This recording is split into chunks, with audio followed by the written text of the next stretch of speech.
Seltzer Kings. Podcasts. I found a kid who swings a golf club like a dream. I'd like to try to qualify him for the U.S. Amateurs. Coming to Apple TV Plus. What's your name? I'm not into older guys, but I'm flattered. A new comedy series, Stick. I don't want to go on this trip. Your mouth's saying one thing, but those eyes are saying something else. From the home of Ted Lasso. This is your shot at redemption? This is your mulligan? Owen Wilson. This game takes and it takes. The game's finally giving me something back. Stick. You know Arnold Palmer? Iced tea, lemonade, mix it. I'm missing a nap for this. Streaming June 4th on Apple TV Plus. I don't see why you're criticizing us, Gavin. You guys have to pay a tax to watch Doctor Who. Yes. The following podcast contains... Only I didn't say fudge.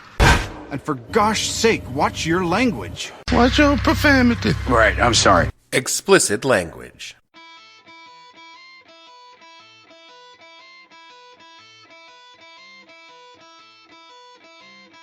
Hello and welcome to the podcast that asks a simple question. When you decided we should have to pay for stuff that was just up there floating around in space, what the hell were you thinking? I'm your host, Dave Bledsoe, and this is episode number 449. Good evening from Captain Midnight, where we talk about the hardest way to steal cable you can possibly imagine. Stay tuned.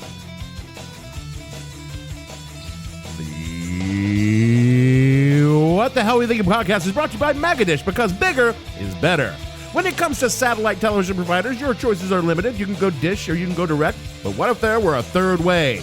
Meet Megadish. Our big, ugly dish technology is yours now. Forget about those tiny dishes you slap on the north side of your house and install a Megadish. Our 16-foot diameter dish offers the highest fidelity signal reception that won't be blocked up by rain, snow, or cats sleeping on your dish. Megadish scans the sky using classic C-band technology to beam the signals off the satellite and into your television. Cut the cord with cable and install a Megadish in your front yard. Your neighbors will not be impressed. Department's Criminal Division is looking into a weekend incident in which someone suddenly interrupted a home box office movie on cable. It may have been a sophisticated prank, but as ABC's Bill Blakemore reports, nobody is laughing. 32 minutes past midnight Sunday morning, HBO viewers east of the Mississippi suddenly had their movie, The Falcon and the Snowman, interrupted with this silent message printed over color bars. Good evening, HBO, from Captain Midnight. $12.95 a month? No way. Showtime movie channel, beware. An objection to the price HBO is charging dish owners for access to its recently scrambled programs. The signal got weaker, then, after 4 minutes, the movie resumed. Spokesmen at the HBO Broadcast Center in Long Island are not saying how they got control of their signal back from the intruder, who may never be caught. Someone with access to a large satellite transmission dish, probably in or near the contiguous United States, but untraceable in so large an area, had simply aimed at the appropriate satellite and, using HBO's published frequency, transmitted with more power than HBO, which overrode and replaced the HBO signal. Without even intending to, my dad prepared me for a career in broadcasting. This ought to be good. Well, I guess technically it was broadcast reception. That doesn't make any sense! Okay, all right, let me try to explain. You see, in the olden days, information did not come into our homes via wires.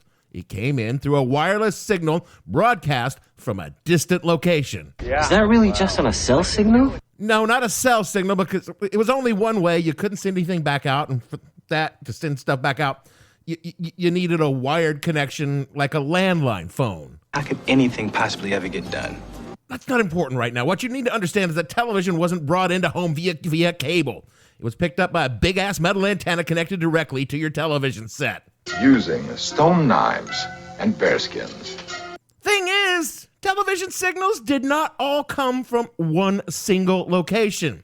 The various transmitting towers were located all over the place, so the optimum direction of said antenna for your ABC station might not be the exact same position for your CBS TV station. Curse this ancient technology! That is where we, the children, were brought in. Now, say, for example, you're watching Happy Days with Laverne and Shirley at 8 p.m. on ABC, but at 9 p.m., MASH was on CBS. So someone, pretty much universally a child, was dispatched outside to turn the antenna for best reception for CBS. This was usually accomplished by your dad leaning out an open window and shouting helpful directions like, "Turn it to the left." Instantly followed by, "No, goddammit, your other left, stupid." until finally the antenna was properly positioned and the opening notes of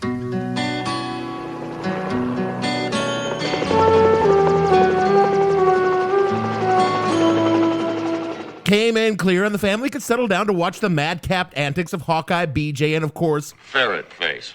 you did not grow up in the 70s and 80s without your dad sending you into the pouring rain, even the occasional electrical storm, to crank the antenna because there was an important football game on, and the whole reason he had you was so he wouldn't have to turn the damn thing himself.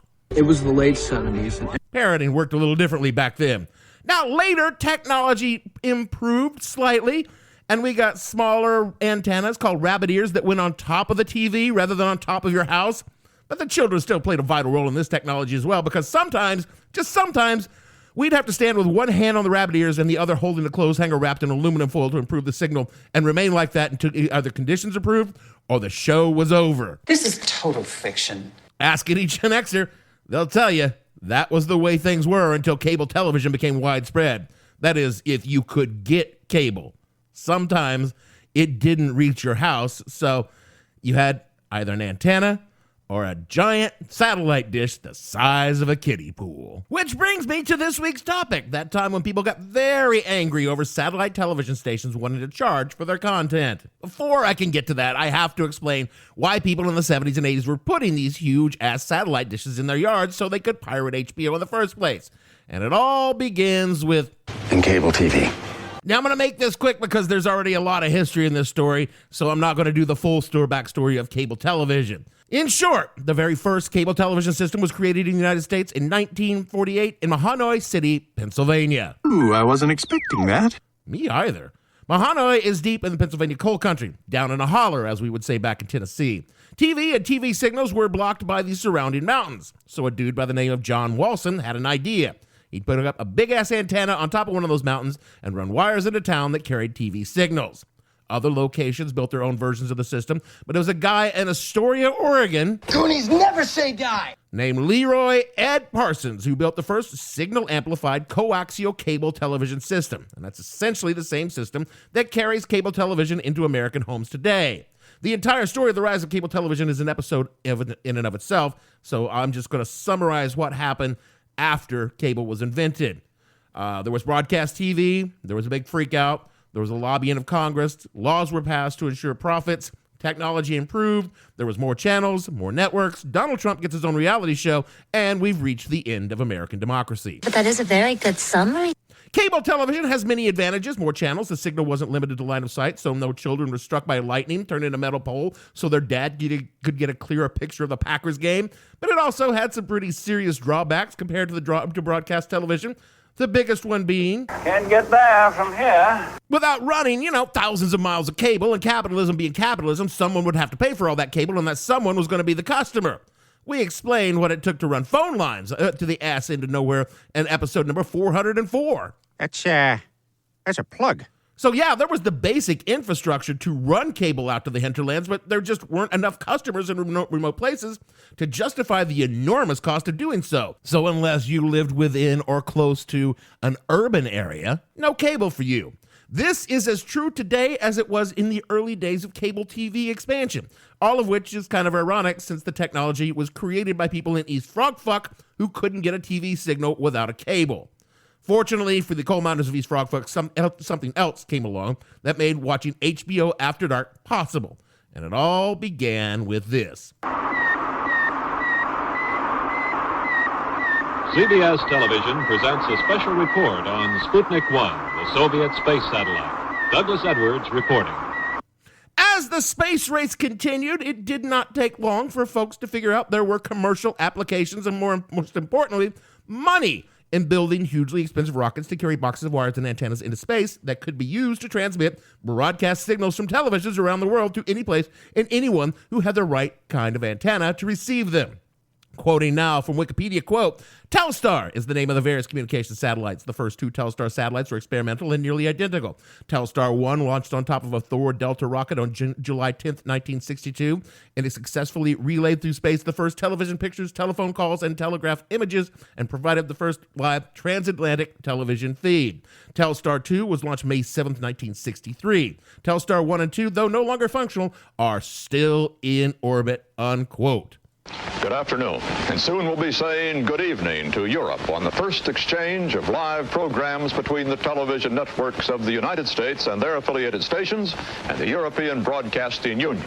That was CBS News legend Walter Cronkite co-hosting a landmark event that would make telecommunications history. Ich werde diese Sendung für Deutschland berichten. 60 years ago today, and for the first time ever, 3 U.S. broadcast networks and the CBC in Canada beamed a live program from the United States to Europe by way of Telstar 1, the first television broadcast satellite.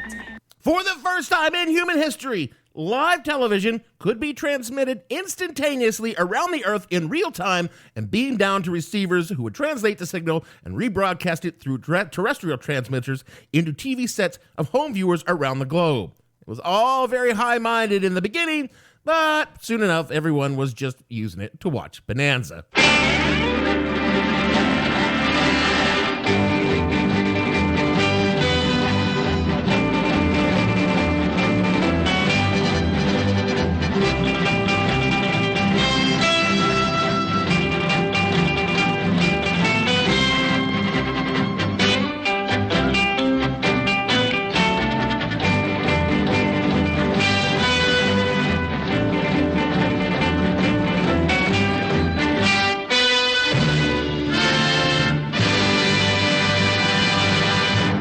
Do I do this podcast just so I can play the theme songs to old television shows? Not just, but it is a large part of it. And satellites were instrumental in creating modern cable television. I mean, what the fuck was the point of installing cable if you still got the same 3 goddamn channels you got with your broadcast antenna? With satellite TV networks, you could be anywhere and have your station beamed into space and back down to a local cable provider and streamed down the wire. This gave rise to the first superstations, like WGN in Chicago. WGN's Weekend Theater will return following these messages. And a little station out of Atlanta that soon became a cable TV powerhouse. Coming up next on WTBS, one of America's best-loved family comedies, Leave It to Beaver, followed by laughs with the family that always hangs together, the Brady Bunch.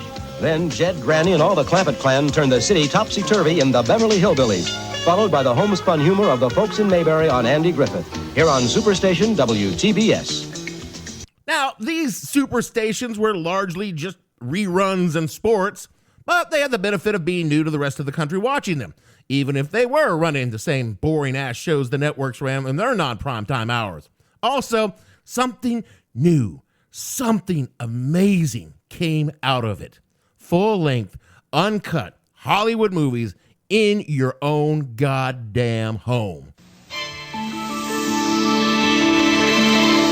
This is HBO. And finally, people had a reason to get cable. But again, sometimes you couldn't get cable because you were way out here in the sticks. However, technology came up with a solution. To broadcast to a satellite, you needed 2 things. You needed to know what the satellite was at any given time and the power to send your signal up. However, to receive a satellite signal, you just needed to know where the satellite was and have an antenna to catch the signal with. And by the mid-1970s, that particular was no longer limited to governments, Ted Turner, and your local cable provider. Anyone with a few $1,000s and a satellite dish could get the very same signal as your local cable TV provider for free. Starting in the 1970s with DIY dishes and receivers, people began to build and use satellite receivers in their backyards all over the world. Some early adopters were in fact folks in backyard sheds, like this fellow detailed in tedium.co, quote, but when British man Stephen Burkill heard that NASA was delivering educational literacy programs to rural India via satellite, he had a hankering to see what they were like. Burkill, fortunately, was the kind of person who could figure out such a task. He was a tinkerer who already managed transmitters as a BBC employee. Inspired, he decided to attempt to build his own dish and pointed in the general direction of the satellite broadcasting the program. Because satellites often have a huge amount of reach, this was actually a lot easier than it sounded. It just required him to spend his weekends building a homemade receiver of his home that could pick up the signal, unquote. But it didn't take long for entrepreneurs to discover there was a market for big dishes in front yards around the country. Quoting from 1981 New York Times article, quote, In 1979, the Neiman Marcus catalog offered a backyard satellite earth station for $36,500. Like his and her dirigibles, windmills, and other products occasionally featured in the catalog of the Dallas-based retailer, the dish-shaped antenna was an exotic plaything for the rich. No more. Prices for earth stations have fallen sharply. They're between $3,000 and $20,000, allowing many more homeowners to pick up satellite television programs such as movies, news, and sports that were formerly available only to cable television subscribers. An even bigger market consists of apartment complexes, mobile home complexes, and hotels, where the cost of the earth stations can be spread among many people, unquote. Before long, pretty much anyone who could buy, build, and install their very own ground station began catching signals from near-Earth orbit, just like they did from their NBC affiliate, with an antenna. Only it was much harder for the kids to adjust the big disc. Most of them had some kind of motor on them. I had an uncle who put in his very own satellite dish in the front yard of his trailer home. Of course you did. There are solid scientific reasons for the placement of a satellite dish. Things having to do with elevation, azimuth, line of sight to the satellite. But for some reason, 90% of all the dishes were in the front yard of people's homes. 95% if that home originally came with wheels on it. Why, I hear you ask, was this the case? A fucking redneck. Wants people to know that he had one. I say this with full acknowledgement of my redneckedness, with utter certainty that if today such devices were in use, I would place it in the front yard of my trailer home as well.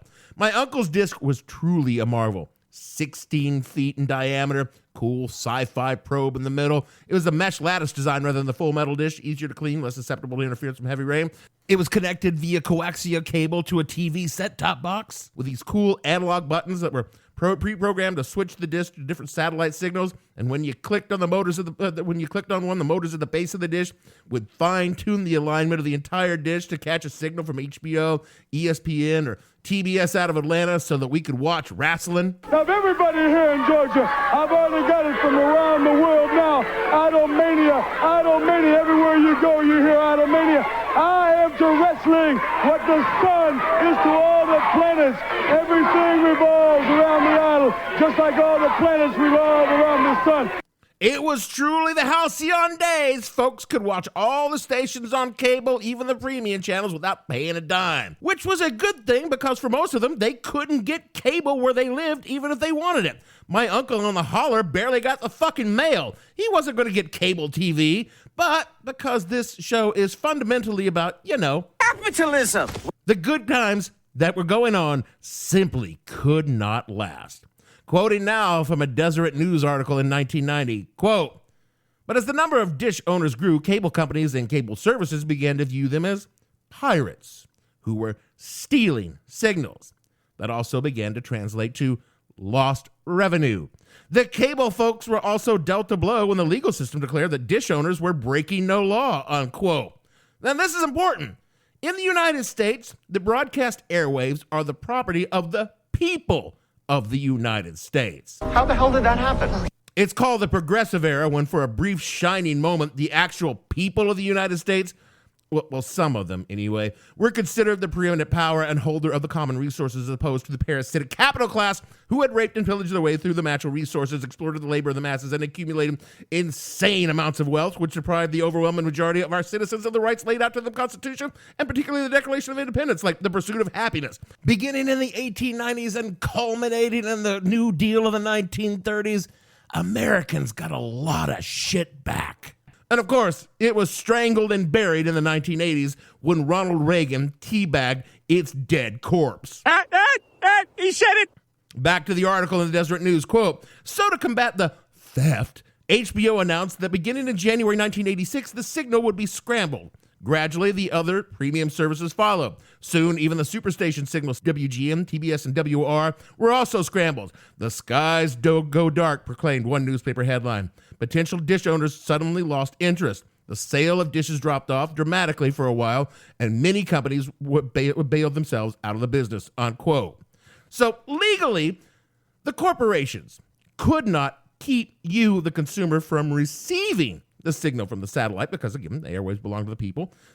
So they decided to use computer encryption to scramble that signal so that unless one paid for a device to decrypt that signal, all they could see on their screen was, I see scrambled boobs.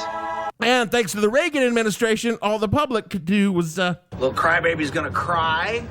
Because the corporations own the government, and there is nothing you can do about that. Except open your bank account and start shoveling money into the corporate Caesar, because that's the corporate Caesars do. But you know what? One man said, I don't think so. Fuck that. Enter the hero America truly needed, and also the hero America truly deserved. From an archive of signaltonoise.net, quote, it started out as just another Saturday, April 26, 1986. John R. McDougal, 25, spent the day alone in his satellite TV dealership in Ocala, Florida man, waiting for customers who never came. It was, he says, a normal day in the doldrums of the satellite TV industry. But that night, McDougal would transform into Captain Midnight and set the world of satellite television spinning. Business had been flat since January 15th, when Home Box Office became the first paid TV service to scramble its signal full time. Other services were following HBO's lead. Dish owners were balking at the cost of scramblers and program fees. Potential customers were confused and stayed away in droves. The 1985 boom in dish sales had simply petered out, and McDougal Electronics, in business for just 2.5 years, had seen nearly its entire profit disappear. To make ends meet, McDougal spent his evenings moonlighting as a part-time operations engineer at a Central Florida teleport, a local company that uplinks services to satellites. As the end of his shift drew near, McDougal was absently watching Pee-wee's Big Adventure, a movie he was uplinking. But something else was on his mind. When the film ended, McDougal went through the normal routine. Before logging off, he set up the collar bars and punched the buttons to swing the giant 30-foot dish he'd been using to its resting place. At its resting place, the dish points directly at the satellite Galaxy 1 Transponder 23. On that satellite carries the eastern feed of HBO. That's when I decided to do it, says McDougal. It wasn't like I thought about it. Yes, no, yes, no. It was like, yeah. He spent a couple of minutes composing his message. The idea of using the name Captain Midnight, he says, just popped into my mind. He'd recently seen a movie with that title about a teenager who had a pirate radio station in his van. Now, HBO was airing Sean Penn and Timothy Hutton espionage movie, The Falcon and the Snowman.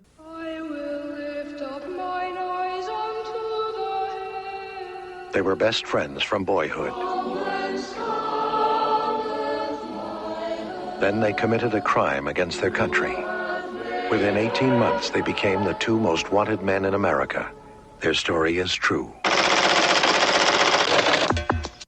It was 12:32 a.m. Sunday, April 27th, that John R. McDougal pushed the transmit button on his console and turned into Captain Midnight. That's when I hit it, he says. It was almost like an out-of-body experience. I was like, it was there, but it wasn't really there. And for 4.5 minutes, HBO viewers in the eastern United States saw this message. Good evening, HBO, from Captain Midnight. $12.95 a month? No way. Showtime, movie channel, beware. Unquote. This was not the first time McDougal had done this. He'd done something like a test run a week earlier, but it was later in the night and HBO had quashed the signal, chalking it up to accidental interference. But the signal Captain Midnight used that night was much stronger and much longer lasting, and over at HBO, people were starting to freak the fuck out. Going back to the article, quote, this time the engineer on duty at HBO's Long Island, New York uplink station simply stepped up the signal power. HBO was transmitting at 125 watts. When Captain Midnight applied more power, the HBO engineer revved up to match it. He saw the interference and he saw he was losing a grip on things, says George Dillon, an engineer who investigated the episode for the Enforcement and Investigation Division of the Federal Communications Commission. This little game took 60 to 90 seconds. You had these two people at their respective stations fighting for control. As Captain Midnight's signal surged, HBO placed a frantic call to Hughes Communication Incorporated, which owns Galaxy 1, asking, is there something wrong with the bird, says Dillon. HBO thought it might cause damage to the satellite, so they gave up, unquote. And for 4 minutes, Captain Midnight was in control. There is nothing wrong with your television set. Do not attempt to adjust the picture. We are controlling transmission. We will control the horizontal. We will control the vertical. We can change the focus to a soft blur or sharpen it to crystal clarity. For the next hour, sit quietly and we will control all that you see and hear. Until he decided that was enough, turned off his signal, punched out for the night, and Captain Midnight went home. The full story of Captain Midnight is not what this episode is about, because this episode is about my uncle's big-ass ugly satellite dish in the front yard of his trailer home. The full story of Captain Midnight is, in fact, an episode of its own. So I'm going to give you the short version of what happened from there. The FCC, the Justice Department, and the FBI all got involved in tracking down Captain Midnight, and they found him, and he was tried and received a $5,000 fine and 3 years probation for hacking the signal. Captain Midnight, along with Max Headroom, the Max Headroom intrusion, which we referenced in episode number 376. That's a plug. And they are legends in the hacking community. But sadly, they had zero impact on scrambling of satellite signals. Because despite what Mr. Universe told Captain Malcolm Reynolds in Serenity... Can't stop the signal, Mal. Which was... You are technically correct. The best kind of correct. They could, however, scramble it so no one could ever see the Falcon and the Snowman who hadn't paid for it. Also, Falcon and the Snowman, not that great of a movie. Now, you can still get broadcast television with just an antenna. Well, you are technically correct. The best kind of correct. Because a few years ago, broadcast TV went digital, meaning you needed to go out and buy a different kind of antenna. Oh, sure, you could get a free one. All you had to do was send a stamped self-addressed envelope to some P.O. box in Rapid City, South Dakota, and then wait 4 to 6 years for delivery. So most people just went out and bought one on Amazon. The ostensible reason for the switch was that, oh, well, we can do so many more cool things with these. We can send you HD signals and all sorts of great things that go along with it. But of course, there's going to be a little bit of a trade-off because, like, the distance the signal travels is now way, way less than original broadcast signal could broadcast before. So if you're living out there in the sticks, you're right back there where the folks in Manahoy, Pennsylvania were in 1948, which was... shit out of luck. This means you have to pay for Dish Network or DirecTV, which are in many ways an even shittier version of your local cable company. If it rains, you get no signal. If it snows, you have to send someone onto the roof of your trailer home, probably your kid, to sweep the snow off the dish. And of course, their customer service is apparently staffed entirely by an AI program that was programmed by an angry gibbon. Press 1 to go fuck yourself. There are a shocking number of mini dishes present outside the windows of my New York City neighborhood, and I'm fairly certain that many of them go nowhere and do nothing. Because the dish companies that ran tons of cheap introductory rates for years until they realized they could jack prices through the roof because they had the rural customers by the balls and all the city folks just quit using them and got cable. These days, of course, we're back to wireless signals. That's how we get our entertainment onto our cell phones. And ironically, that has brought us back to where we started from, with my ass standing outside in the rain trying to turn my cell phone in a direction to get the base signal while my dad yells at me to get my dumb ass back in the house because NCIS Boise is starting. Why Boise? They don't even have a naval base. Never mind. Where was it? Oh, yeah. My folks still have cable in their house, which I can just watch when I go to visit them. Whatever the occasion, effortless elegance is right this way. Because Hilton brings you new ways to stay courtesy of the Nomad London. And it doesn't stop at award-winning dining in a space draped in velvet and illuminated by vintage chandeliers. No, this day goes beyond with unparalleled personalized service and attentive hospitality. Oh, and did we mention the Nomad London can be booked using your Hilton Honors points at Hilton.com? Hilton, for this day. This episode is brought to you by Indeed. When your computer breaks, you don't wait for it to magically start working again. You fix the problem. So why wait to hire the people your company desperately needs? Use Indeed's sponsored jobs to hire top talent fast. And even better, you only pay for results. There's no need to wait. Speed up your hiring with a $75 sponsored job credit at Indeed.com/podcast. Terms and conditions apply. That is it for the show this week. If I could ever get someone at the network to teach me video editing, Captain Midnight and Max Headroom signal hack would make a great Patreon extra video. Patreon.com/whatthehellpodcast. Give us $1 for a new digital broadcast TV antenna. Jeremy keeps telling me that video's the future, and I keep telling him that people find my face unappealing. Yes, along with pretty much everything else about you. Fuck you, Gavin. You look like an AI-generated character. Your fingers are all weird. Rate and review this show. That helps others find us and realize that no AI could ever do what I do. Get all drunk and yell at everyone. Then do all the things that Jeremy tells you to do in the closing credits, because if you don't, he will show up at your house and turn your antenna off access in the middle of the Packers game. And so for me, Dave, satellite in my eyes like a diamond in the sky, Bledsoe. Producer, Satellite strung from the moon of the world, your balloon, peeping Tom for the mother station. You realize these are just random words strung together. Gavin and all the fictional satellite dish installation technicians on this show, we want to say, look up, look down, all around, hey, satellite. Though technically you really only need to look up because satellites are up in the sky. We'll see you all next week.